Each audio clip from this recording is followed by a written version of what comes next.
Hello everyone, welcome back to this channel. I hope you all are doing well and practicing English every single day. তো friends, আজকের ভিডিওতে আমি আপনাদের সাথে share করব কয়েকটা অ্যাডভান্সড ইংলিশ ফ্রেজের ব্যবহার, যেগুলো আপনাদের ডেইলি লাইফে ইংলিশে কথা বলার ক্ষেত্রে অনেক ইউজফুল হবে। So watch the video till the end. Now let's get started. তো ফ্রেন্ডস, প্রথম ফ্রেজটা হলো গেট অ্যালং। গেট অ্যালং এই ফ্রেজটার বাংলা অর্থ হলো কারো সঙ্গে ভালোভাবে মিশে থাকা বা ভালো সম্পর্ক থাকা। Get along, it means to have a good and friendly relationship with someone. ওকে, তো যখন আমাদের কারোর সাথে সম্পর্ক খুব ভালো থাকবে, এরকম অর্থে আমরা গেট অ্যালং এই ফ্রেজটার ব্যবহার করতে পারি। ফর এক্সাম্পল, আমি আমার সহপাঠীদের সঙ্গে খুব ভালোভাবে মিশে যাই। I get along with my classmates very well. I get along with my classmates very well. পরের এক্সাম্পল, সে তার বোনের সাথে ভালোভাবে মিশতে পারে না। সে তার বোনের সাথে ভালোভাবে মিশতে পারে না। She does not get along with her sister. She does not get along with her sister. Next example, সে তার বসের সঙ্গে খুব সহজেই ভালো সম্পর্ক গড়ে তোলে। সে তার বসের সঙ্গে খুব সহজেই ভালো সম্পর্ক গড়ে তোলে। He gets along with his boss quite easily. He gets along with his boss quite easily. One more example, নতুন লোকের সঙ্গে মিশতে মাঝে মাঝে সময় লাগে। নতুন লোকেদের সঙ্গে মিশতে মাঝে মাঝে সময় লাগে। তো এই বাক্যটা ইংলিশে হবে Sometimes it takes time to get along with new people. Sometimes it takes time to get along with new people. তো ফ্রেন্ডস, তাহলে আপনারা বুঝতে পারলেন যে গেট অ্যালং এই ফ্রেজটা আমরা কিরকম ধরনের বাক্যগুলো বলতে হলে ব্যবহার করব, রাইট? আবারও বলে দিই, গেট অ্যালং এই ফ্রেজটা আমরা তখনই ব্যবহার করব যখন আমরা এরকম বোঝাবো যে কারোর সঙ্গে আমাদের সম্পর্ক ভালো আছে বা কারোর সঙ্গে ভালোভাবে মিশে থাকা অর্থে গেট অ্যালং এই ফ্রেজটার ব্যবহার হয়ে থাকে। তো আশা করছি আপনারা এই ফ্রেজটার ব্যবহার বুঝতে পারলেন। এবার আমরা দেখব পরের ফ্রেজের ব্যবহার। পরের ফ্রেজটা হলো ask out. Ask out. It means to invite someone to go on a date or to go somewhere together. Bangla অর্থ হলো কাউকে ডেটে বা কোথাও ঘুরতে যাওয়ার জন্য আমন্ত্রণ জানানো। কাউকে ডেটে যাওয়ার জন্য আমন্ত্রণ জানানো বা কোথাও ঘুরতে যাওয়ার জন্য আমন্ত্রণ জানানো অর্থে ask out এই ফ্রেজটার ব্যবহার ইংলিশে হয়ে থাকে।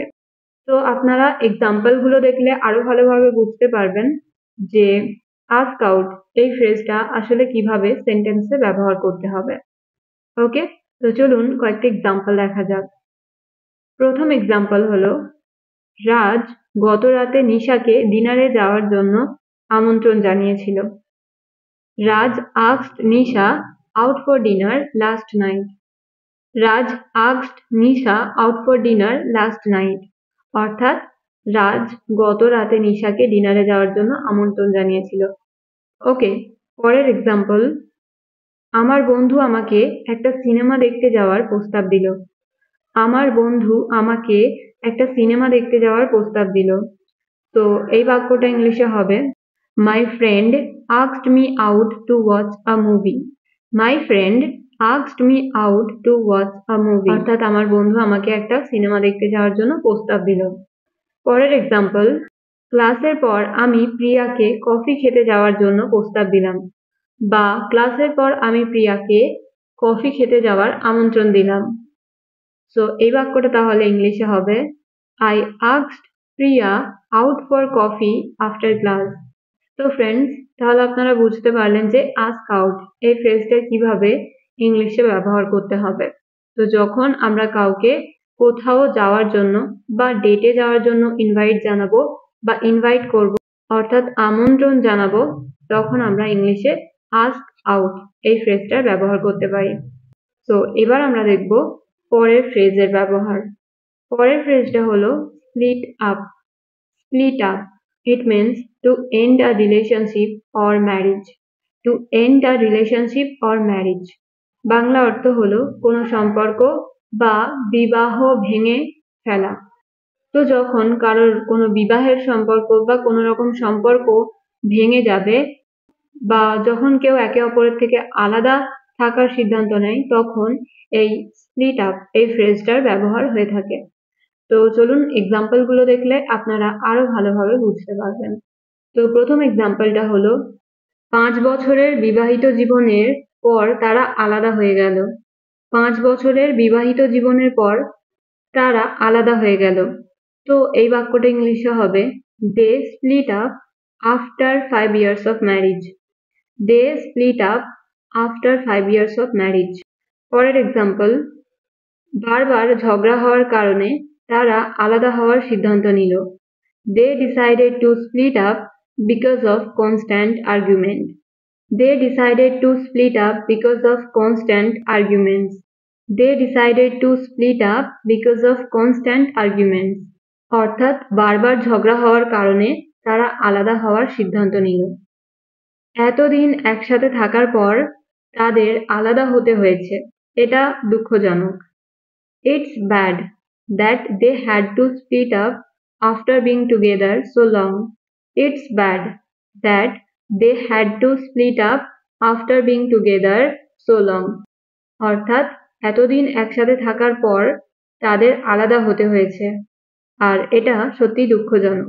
তো ফ্রেন্ডস, আশা করছি আপনারা বুঝতে পারলেন যে স্প্লিট আপ এই ফ্রেজটা আপনারা কিরকম ধরনের বাক্যগুলো বলতে হলে ব্যবহার করবেন। সো এবার একটা বাক্যের ইংরেজি আপনারা বলার চেষ্টা করুন। বাক্যটা হলো, আমরা আলাদা হতে চাইনি, কিন্তু আমাদের কোনো উপায় ছিল না। তো এই বাক্যটা আপনারা ইংলিশে কিভাবে বলবেন কমেন্টে লিখে জানান। আশা করছি আপনারা সবাই এই বাক্যটার ইংরেজি বলতে পারবেন। সো এটা ছিল 3 নম্বর ফ্রেজের ব্যবহার। এবার আমরা দেখব পরের ফ্রেজের ব্যবহার। সো পরের ফ্রেজটা হলো fall out. It means to have an argument and stop being friendly with someone. Okay? To have an argument and stop being friendly with someone. Bangla অর্থ হলো কারোর সঙ্গে ঝগড়া বা মনোমালিন্য হওয়া। কারোর সঙ্গে যখন আমাদের ঝগড়া হয় বা কোনো কারণে মনোমালিন্য হয়ে থাকে, তখন ইংলিশে ফল আউট এই ফ্রেজটার ব্যবহার হয়ে থাকে। ফর এক্সাম্পল, ছোট একটা ভুল বোঝাবুঝি নিয়ে আমার বন্ধুর সঙ্গে আমার ঝগড়া হয়ে গেল। ছোট্ট একটা ভুল বোঝাবুঝি নিয়ে আমার বন্ধুর সঙ্গে আমার ঝগড়া হয়ে গেল। তো এই বাক্যটা ইংলিশে হবে I fell out with my best friend over a silly mistake. I fell out with my best friend over a silly mistake. So এখানে এই সেন্টেন্সটা রয়েছে সিম্পল পাস্ট টেন্সের বা পাস্ট ইনডেফিনিট টেন্সের। তো সেই কারণে এখানে ফল আউট এই ফ্রেজটা হয়ে গেল ফেল আউট। ওকে, পরের এক্সাম্পল, আমি আমার টিমের কারোর সাথেই ঝগড়া করতে চাই না। আমি আমার টিমের কারোর সাথেই ঝগড়া করতে চাই না। সো এই বাক্যটা ইংলিশে হবে I don't want to fall out with anyone in my team. I don't want to fall out with anyone in my team. So কারোর সাথে কোনো কারণে ঝগড়া হওয়া অর্থে ফল আউট এই ফ্রেজটার ব্যবহার হয়ে থাকে। এছাড়া আরো একটা অর্থেও কিন্তু ফল আউট এই ফ্রেজটার ব্যবহার হয়। সেটা হলো কোনো কিছু পড়ে যাওয়া বা ঝরে পড়া, যেমন চুল ঝরে পড়া বা দাঁত পড়ে যাওয়া অর্থেও কিন্তু ফল আউট ফ্রেজটার ব্যবহার হয়ে থাকে। ফর এক্সাম্পল, মানসিক চাপের কারণে আমার চুল ঝরে পড়তে শুরু করলো। তাহলে এই বাক্যটা ইংলিশে এরকম হবে My hair started to fall out because of stress. My hair started to fall out because of stress. আরো একটা এক্সাম্পল দেখুন, আপেল খাওয়ার সময় তার দাঁত পড়ে গেল। His tooth fell out while he was eating an apple. His tooth fell out while he was eating an apple. তো ফ্রেন্ডস, আশা করছি আপনারা বুঝতে পারলেন যে এই টাইপের বাক্যগুলো ইংলিশে কিভাবে বলবেন বা ফল আউট এই ফ্রেজটার ব্যবহার করে কিরকম ধরনের বাক্য আপনারা ইংলিশে বলবেন সেটা বুঝতে পারলেন। ওকে, তো ফ্রেন্ডস, এই ছিল আজকের ভিডিও। সো আই হোপ আজকের ভিডিওটা থেকেও আপনারা নতুন কিছু শিখতে পারলেন। তো যদি মনে হয় সো যদি প্রতিদিনের মতো আজকেও আপনাদের মনে হয় যে আজকের ভিডিওটা আপনাদের জন্য সত্যি ইউজফুল ছিল, তাহলে ভিডিওটা অবশ্যই লাইক করবেন এবং শেয়ার করবেন। So that's all for today. Thank you so much for being here. See you in the next one. Stay happy and keep learning.